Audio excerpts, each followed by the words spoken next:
আসসালামু আলাইকুম। আজকে আমি চুলায় কিভাবে পিজা বানাতে হয় সেই রেসিপি শেয়ার করব। প্রথমে আমি এটা হলো আপনার গরুর চোষ, এটা আমি কিমা করে নিছি। তারপর পেঁয়াজটা ব্রাউন কালার করার পরে এখানে গোলমরিচ দিয়ে দিলাম, আদা রসুন বাটা এগুলি সব দিয়ে, লবণ, তারপরে সয়া সস এগুলি সব দিয়ে আমি মাংসটাকে রান্না করে নিলাম। রান্না করার পরে আরেকটা ইসের মধ্যে আমি আটা গলে রেখেছি। এটা হলো আটাও হয়, আবার ময়দা দিয়েও হয়। আর বেশিরভাগ আটা দিয়ে করি, যেহেতু আটাটা ঘরে থাকে সব সময়, রুটি বানাই তো এর জন্য আটাটা দিয়েই করি বেশি। আটাটা আমি ইস্ট, চিনি আর হালকা কুমকুমা পানি দিয়ে, লবণ দিয়ে 3 ঘন্টা আগে গুলে রাখছিলাম। রাখার পরে একেবারে মনে করেন একটা বমের মতো হয়ে থাকবে, পুরো ফুলে। তারপরে এটা থেকে হাওয়াটা বের করে তারপর আবার এটা করতে হবে, হাতে ভালো করে বেলে নিতে হবে।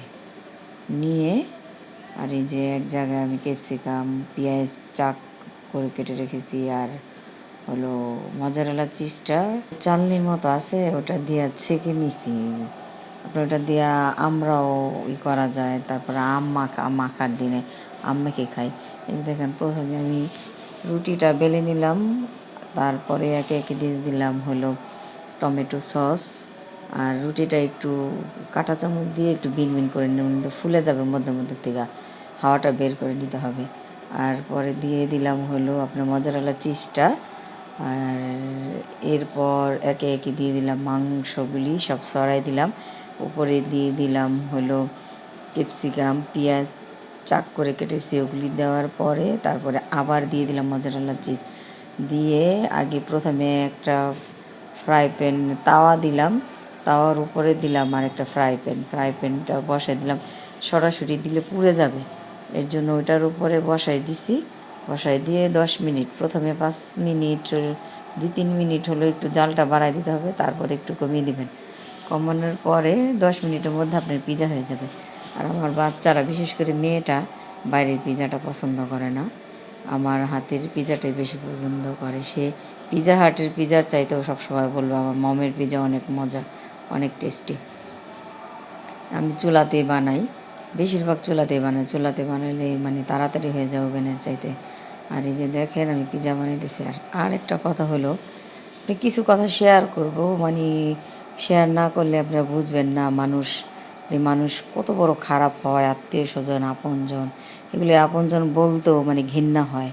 হ্যাঁ, কারণ কি এগুলি এত বড় স্বার্থপর, এত বড় বেঈমান মানুষ কিভাবে কি করে। আপন ভাইয়ের সাথে ভাই, হ্যাঁ, একটা দশক কোরিয়ার বাড়ি কামলা দিছে, সেই কামলার ইনকামের টাকা বড় ভাইয়ের কাছে পাঠাইছে। সেই বড় ভাই কিভাবে পারলো আপনারা শুনলে মুখে স্যাপ মারবেন।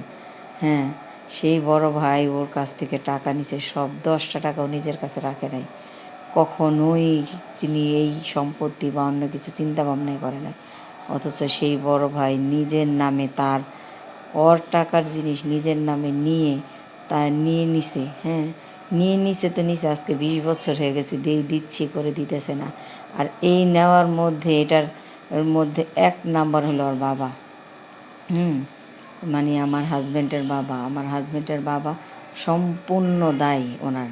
উনি ইন্ধন যোগাইছে এই ছেলেদের, আর ওই বড় ছেলের সাথে আরও কতগুলি যোগ দিছে, বুঝছেন। জানেন না যে যেদিকেই জোয়ার সেদিকেই তারা বায়। হ্যাঁ, আর স্বার্থপর মানুষগুলি মনে করেন এমনই হয়, কারণ ওর স্বার্থের কারণে ও এগুলি করছে। আর কতগুলির ভাগ দিছে, ভাগ বলতে মানে ওগুলিরও বসাইছে ওর পক্ষে এবার পাল্লা ভারী করার জন্য। হ্যাঁ, তো কী বলবেন, আপনজন একে নিকৃষ্ট হয়, এত নিকৃষ্ট চিন্তা করতে পারবে না। কত বড় বেঈমান, কত বড় নিকৃষ্ট, নিজের স্বার্থের লেগা ওই কি না করছে হইল।